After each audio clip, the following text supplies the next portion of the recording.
Hi friends, Crafty ఔల్స్కి స్వాగతం. ఈరోజైతే మనం ఈ వీడియోలో ఐస్ క్రీమ్ పుల్లలు ఉంటాయి కదండి, వాటిని యూస్ చేసి ఎలా ఒక డెకరేషన్ ఐటమ్ అంటే చక్కగా ఒక అందమైన ప్రోడక్ట్ని తయారు చేయొచ్చు అని చెప్పి నేను చూపిస్తూ ఉన్నాను.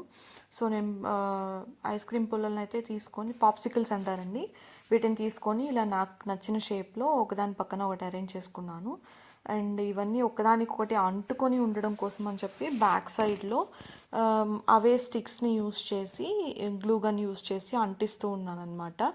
దీనివల్ల ఏంటంటే మనకి ఒక ఫ్రంట్ తిప్పినప్పుడు ముందు వైపు చూస్తూ ఉన్నప్పుడు అదొక అట్టలాగా కనబడుతూ ఉంటుంది. సో దానికోసం అని చెప్పి, ఇది స్ట్రాంగ్గా ఉండడం కోసం అని చెప్పి నేనైతే దాదాపు 5 పుల్లలు యూస్ చేశానండి. మీకు తక్కువ కావాలి అనుకుంటే కూడా తక్కువలో అడ్జస్ట్ చేసుకోవచ్చు అనమాట. సో చూసారు కదా, ఒక దడిలాగా మనకి కనబడుతూ ఉంది. దీనికి నేనైతే మంచి డార్క్ గ్రీన్ అనమాట, డార్క్ గ్రీన్ని పిక్ చేసుకుంటూ ఉన్నాను. మనం కావాలంటే వేరే కలర్స్ కూడా చూస్ చేసుకోవచ్చు. నాకైతే ఇంట్లో వాల్స్ వచ్చి లైట్ కలర్, సో దానికోసం అని చెప్పి నేను డార్క్ కలర్ తీసుకున్నాను. సో ఇట్లా పెయింటింగ్ అంతా వేసేసి ఆరిపోనివ్వాలన్నమాట ఒక హాఫ్ అన్ అవర్. నేను ఒక హాఫ్ అన్ అవర్ తర్వాత వర్క్ చేయడం స్టార్ట్ చేశాను.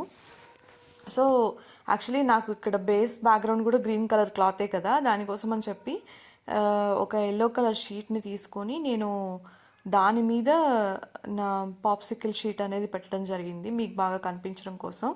అండ్ నేను హైలైటర్స్ తీసుకొని ఇట్లా, నేను ఈ థీమ్ వచ్చి లవ్ అనే థీమ్లో హైలైట్ చేయాలనుకుంటున్నాను కాబట్టి, సో దీన్ని లవ్ అని చెప్పి రాశాను అనమాట, గోల్డ్ కలర్ హైలైటర్ పెట్టి.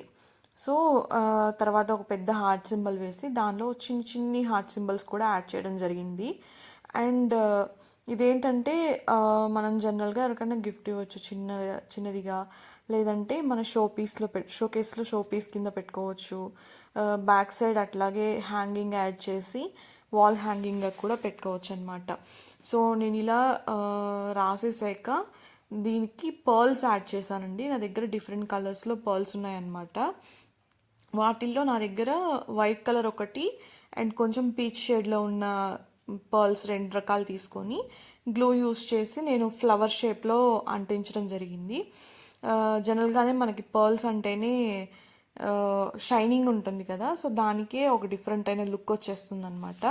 సో నేను ఈ విధంగా పర్ల్స్ అనేది ఫ్లవర్ షేప్లో అంటించానండి నాకు నచ్చిన ప్లేసెస్లో. అండ్ తర్వాత గ్రీన్ కలర్ అవుట్లైనర్ని తీసుకొని దాన్ని లీవ్స్ కింద నేను షేడింగ్ ఇవ్వడం జరిగింది. అండ్ లాస్ట్లో చూసారు కదా, ఒక బొకే లాగా నేను దీన్ని ఫామ్ చేస్తూ ఉన్నాను. సో ఈ విధంగా ఫ్లవర్ పక్కనే లీవ్స్ వచ్చేలాగా నేను డిజైనింగ్ అనేది చేయడం జరిగింది. అండ్ దీన్ని తయారు చేశాక ఆల్మోస్ట్ నేను 1 అవర్ పక్కన పెట్టేశానండి డ్రై అవ్వటానికి, అంత టైం పడుతుంది. సో ఫైనల్ అవుట్పుట్ అనేది చాలా బాగా కూడా వచ్చింది నాకు. సో ఇలాంటి మరిన్ని సింపుల్ అండ్ ఎలిగెంట్గా ఉండే డెకరేషన్ ఐటమ్స్ని మీకు చూపించాలి అంటే ఖచ్చితంగా మన ఛానల్ని సబ్స్క్రైబ్ చేసుకోండి. నేను ముందు ముందు ఇంకా మంచి వీడియోస్ చేసి పెడతాను. And thank you so much for watching. మీకు ఈ వీడియో నచ్చినట్లయితే లైక్ చేయండి, షేర్ చేయండి. దీనివల్ల నా ఎఫర్ట్స్ అనేవి మీకు నచ్చాయి అని చెప్పి నేను అర్థం చేసుకొని ఇంకా మరిన్ని మంచి మంచి కంటెంట్తో వీడియోస్ చేసి మీకు పెడతాను. Thank you so much for watching.